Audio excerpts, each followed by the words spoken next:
everyone, I'm Lisa. I have an exciting video for you guys for spring. If you guys are looking to freshen up your place a little tiny bit or old things that you already have, this is the video for you. I've compiled a whole bunch of different crafty crafts for you guys to follow along. Beginner basic, nothing too crazy, very easy. I hope you enjoy. Let's get started.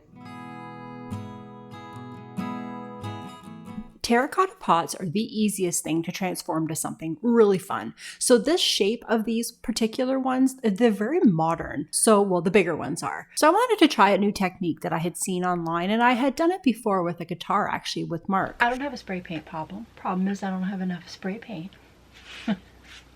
Spray each individual pot the desired color you want the base color to be. Now, I wrangled up a bunch of different colored nail polishes that I thought kind of all went together, as well as the spray paint colors that I'm using.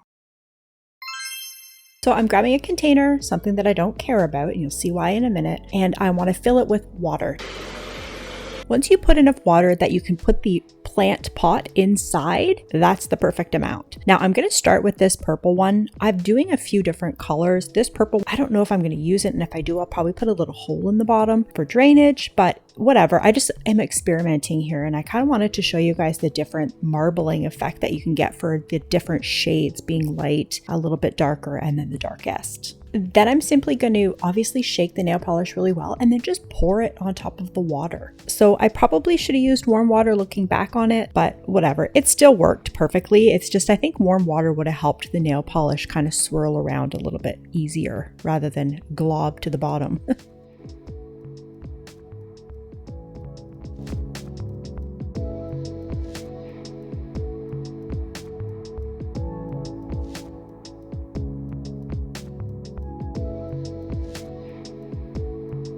Make sure you have like a paper towel or something you can throw in the garbage later just to wipe the bottom of the pot. I find it kind of chunked to the bottom, which you really don't even need to paint the bottom. This, honestly, 0 skill level required. This was so easy.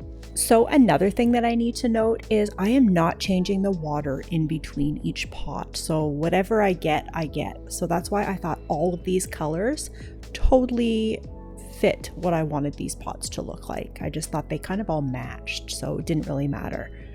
And lastly, I noticed that it was starting to chunk. Again, I don't know if it's because the water wasn't warm, I'm not too sure, but I just took that same paper towel and just kind of dabbed it so it stuck and kind of flattened out on the pot. And wait till you guys see. So now after this was done and I was ready to pour the water out, I went around the side of the house. We have some like old stones at the side of the house. I got Mark to hold an old rag towel thingy, and I kind of poured it through so all of the nail polish would get stuck in the old rag, and then I could throw the old rag out. Once they were dry, I clear coated them all with a clear spray paint, and voila! How pretty are these, you guys? I was really happy with the way these turned out.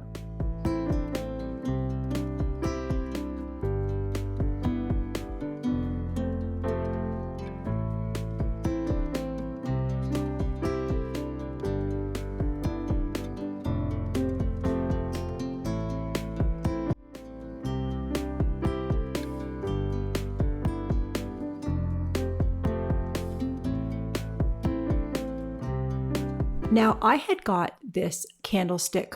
I'm going to call it candelabra. I don't even know what you call this thing. Anyways, it's for a pillar candle, I would say, but I had this little flower pot that actually looked quite sweet on top of it, and it looks good black too, now that I'm looking at it. So I just had these 3 colors. There's a dark brown, the yellow, and the green, as you guys can see, and I don't know, I just kind of saw a sunflower, so I went with it. I just taped off that little IKEA plant holder, I guess it is. And I taped it off the bottom, and I just sprayed it and then sprayed the brown and then peeled off the tape. Some of the tape actually peeled some of previous paint that was on there. So all I did was I took my acrylic paint, which I know it's not the same as the spray paint, but moving on. I knew I was going to put a clear coat over top, so I wasn't overly concerned. I just touched up where the tape had pulled off the brown, and I put a candle in there, and it was great. You guys, look how cute this turned out, and so easy.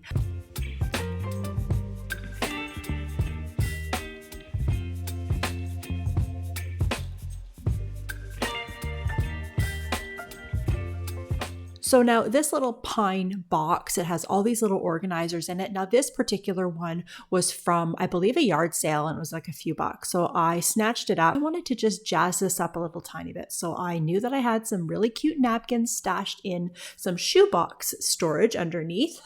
I grabbed out one of those and I just trimmed out all of these little birds on here, used some Mod Podge and slapped her down, stuck the bird down and slapped the Mod Podge right over top. Now, you guys, typically I try to fan out the Mod Podge along the sides of the bird because otherwise you can see the line if you're not very neat about it. But otherwise, then you can put a clear coat over the entire thing, which is the Mod Podge, and Bob's your uncle.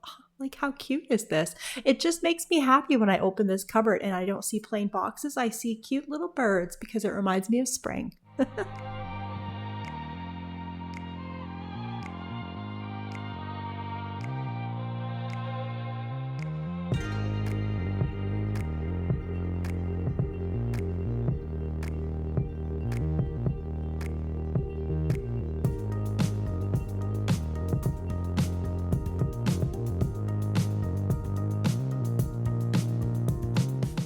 Now this mug, we got it as a gift at Christmas. They've already eaten the little cake that you make that goes inside. So now I'm thinking, what do I do with this massive mug? It's too big for really a coffee. Well, Mark would like it, but I just find it a little bit too big. So I wanted to change it, and I started painting it with this light pink craft paint. And I just realized that it was going to take a heck of a lot of paint to, be able to not see through and see the writing.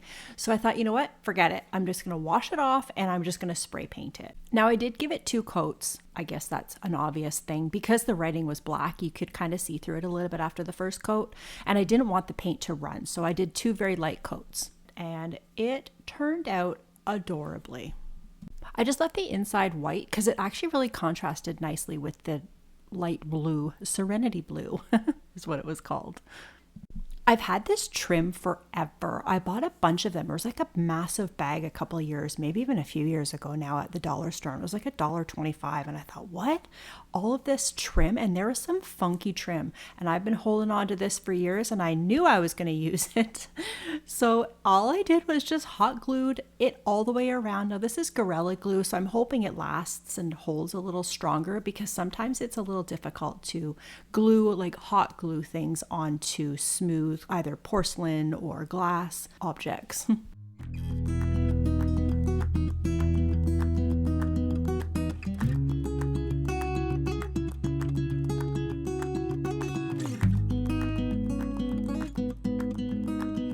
So now this is a super simple way to change something that's especially metal. This lantern that I got from IKEA, I got it on clearance years ago for like $7. I took out the glass, stored it in my stash because I didn't want to take a chance of putting it out in the winter or summer or spring or rain or snow or sleet and the glass breaking. So one day I might want it inside and one day I might want the glass in there intact. So I just put them aside, wrapped it up, labeled it, and stored it. Once I was done, I just brought it outside, gave it 2 light coats of spray paint and definitely a clear coat, and put it on my front porch. And I have used it for seriously years on my front porch, and I love it through season and season and season. Who knows, maybe this year I'll paint it a different color. Any suggestions? Might not take them though because I really like the black.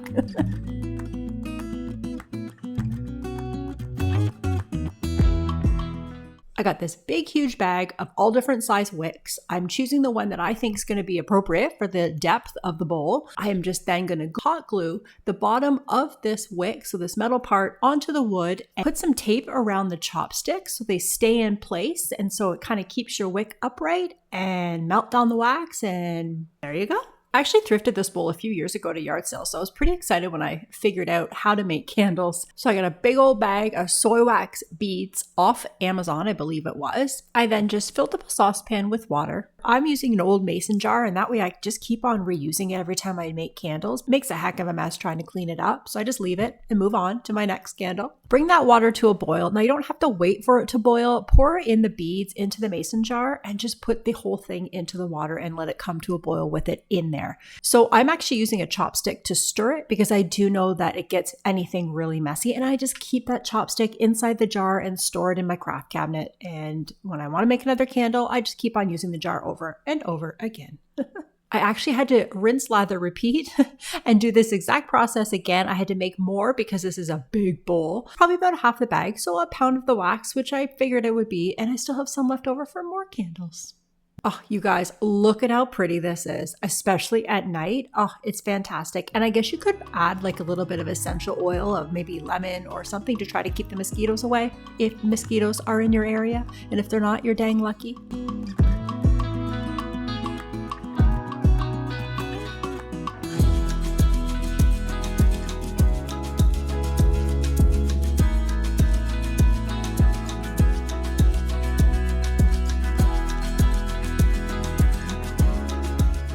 So everyone, I hope you enjoyed that video. I love doing these kinds of videos. I will see you in the next one. Don't forget to hit that subscribe button and follow along for lots and lots of fun things coming up this spring and summer. Okay, see you guys later. Bye.